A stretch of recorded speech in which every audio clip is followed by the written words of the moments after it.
At the turn of the 20th century, the Western world operated on a mechanical certainty. Reality was viewed as a machine of cause and effect. Driven by cold, calculable logic, this worldview was rooted in Enlightenment empiricism, championed by philosophers like John Locke. Under the rules of empiricism, knowledge arises exclusively from sensory experience. If you could not observe, measure, or quantify a phenomenon, it simply did not exist. For decades, this framework delivered tangible results. It engineered mass production systems, built expansive factory floors, and drove a narrative of human progress.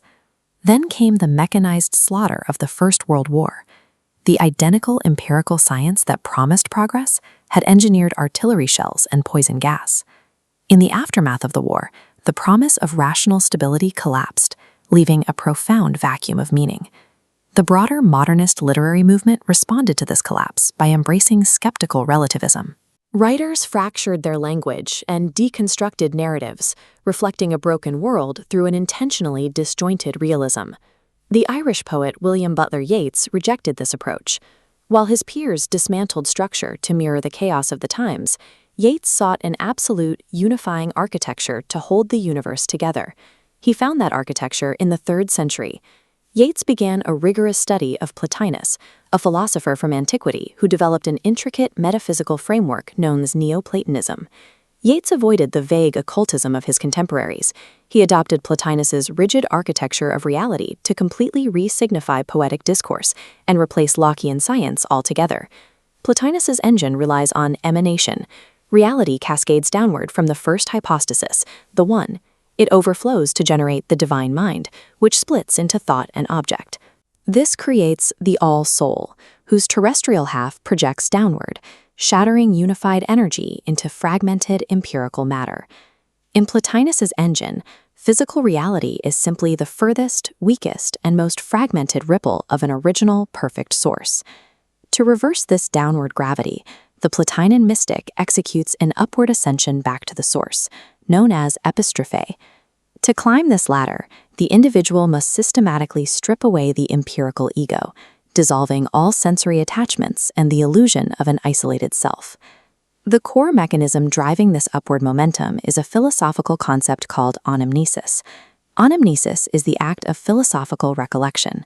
It is not the process of learning new information from the outside world.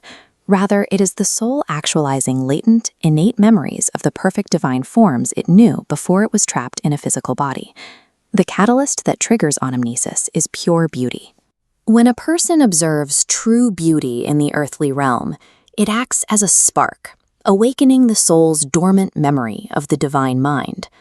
Once the soul reaches the level of the divine mind, it must take a final step. It sheds all remaining duality, leaving behind even the act of thought itself, to achieve complete, indivisible union with the One.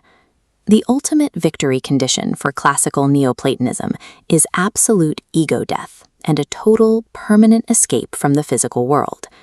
In 1937, Yeats published the 2nd edition of his esoteric masterwork, A Vision. Mapping its impenetrable structure next to the Platonian engine reveals its underlying logic. Yeats retains the One as the ultimate sphere. Plotinus's divine mind, thought and object, corresponds to Yeats's spirit and celestial body. The cosmic mediator, the all-soul, aligns with the daimon. Finally, the terrestrial plane becomes the husk and passionate body, representing the physical senses. Yeats explicitly described the movement through these principles as a descent, like water falling from ledge to ledge. This diagram of descent perfectly mirrors the mechanical flow of Platonian emanation. This alignment reveals a precise schematic within Yeats's work, suggesting that his esoteric symbols function with the consistency of a mathematical proof. Yet, if we trace this architecture all the way to the top, we find the exact moment where Yeats structurally deviates from his philosophical master. For Plotinus, the goal was to abandon the sensible world, leave humanity behind, and dissolve into the static perfection of the One. Yeats refused this escape. To abandon the earthly realm would mean abandoning human emotion, and consequently abandoning art itself. At the very top of the system, he replaced the one with the phaseless sphere,